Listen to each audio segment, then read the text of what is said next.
I ara, les petites històries de l'Albert Vidal. Avui... Sant Josep, dia de la crema catalana. Qui més qui menys ha gaudit d'assaborir un bon plat de crema catalana casolana, sens dubte la casolana la millor, o comprada envasada al súper d'alguna popular marca comercial. Cadascú fa el que pot, ja se sap.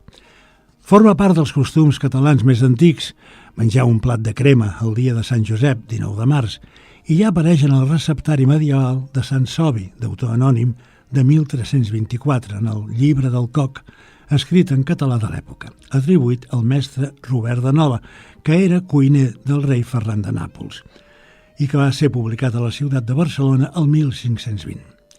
Va ser el primer llibre de cuina imprès a la península Ibèrica. Ja se sap, els catalans sempre amb la boca oberta per menjar el millor del millor. Bé, en el llibre s'hi troba una recepta amb els mateixos ingredients i preparació de la crema catalana, amb el nom de llet cuita, que estan considerades les postres d'aquest tipus més antigues d'Europa. També se'n feu ressò el baró de Maldà, Rafael d'Amat i de Cortada, en el seu diari personal, anomenat Calaix de Sastre, escrit al llarg de 50 anys, que va iniciar el 1769, quan tenia 23 anys, fins al 1819, data de la seva mort. En ell descriu un gran nombre de fets i esdeveniments amb la intenció de referenciar notícies fiables en contra dels falsos rumors. Qui sap si fou el primer periodista digne de confiança de la història. El seu interès de coneixements anava molt enllà, des de les innovacions de l'època, la política, les relacions familiars, vivències personals, els menjars, com ara la crema catalana. La tradició assenyala que la crema ha d'esparcir-se amb midó, sense clara d'ou, i aromatitzar-se amb canyella i pell de llimona, encara que, és clar, es puguin trobar nombroses receptes plenes de variants. El cremat es fa sempre amb sucre caramelitzat, escampat per sobre. Però per què se'n diu crema? I per què el dia de Sant Josep? Bé, no és aquest el moment de qüestionar la cultura popular, Déu ens en guardi. Per tant, donem per bo el que trobem en relats antics gairebé sempre anònims. Així, de manera encertada o no tan encertada, la cultura popular explica que una vegada, seria cap al segle XVIII, el dia de Sant Josep un bisbe va visitar un convent de monges català. No sabem quin és, quin era, ni falta que ens fa. Es veu que s'hi va quedar a dinar i les religioses van voler obsequiar-lo amb un flam per les postres, però amb les presses sembla que va quedar massa líquid, cosa que les bones dones van voler arranjar posant-hi sucre cremat per sobre. Totes cofoies van servir aquella exquisidesa, almenys això pensaven, al bisbe, esperant que la seva reacció fos favorable. Però l'home va creure que es tractava d'una menja freda, sense adonar-se que el sucre encara estava molt calent. En tastar aquelles postres, ben confiat, es cremà els llavis, no podent deixar anar un sonor crit seguit de la paraula «crema». A partir d'aleshores, segurament, cada cop que preparaven aquelles postres, mig en broma i tot recordant el dia que les visità el bisbe, deurien dir «anem a fer crema!» i vinga a riure, si és que els seus hàbits permetien aquesta disbauxa.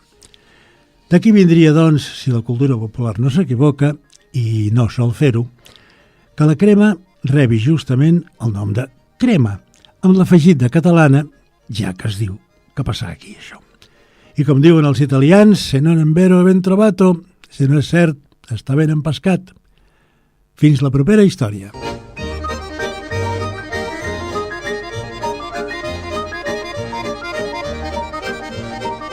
Aquesta ha estat avui una de les petites històries de l'Albert Vidal.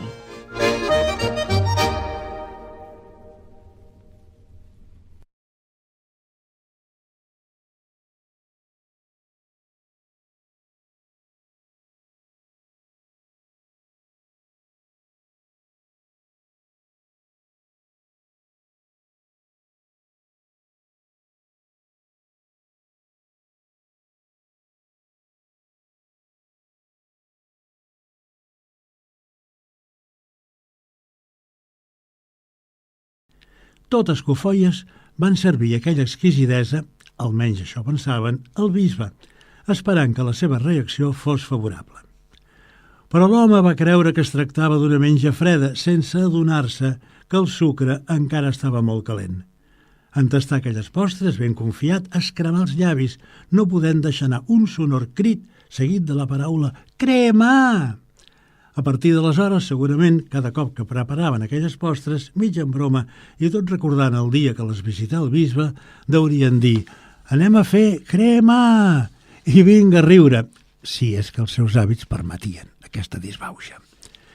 D'aquí vindria, doncs, si la cultura popular no s'equivoca, i no sol fer-ho, que la crema rebi justament el nom de crema, amb l'afegit de catalana, ja que es diu que passa aquí això.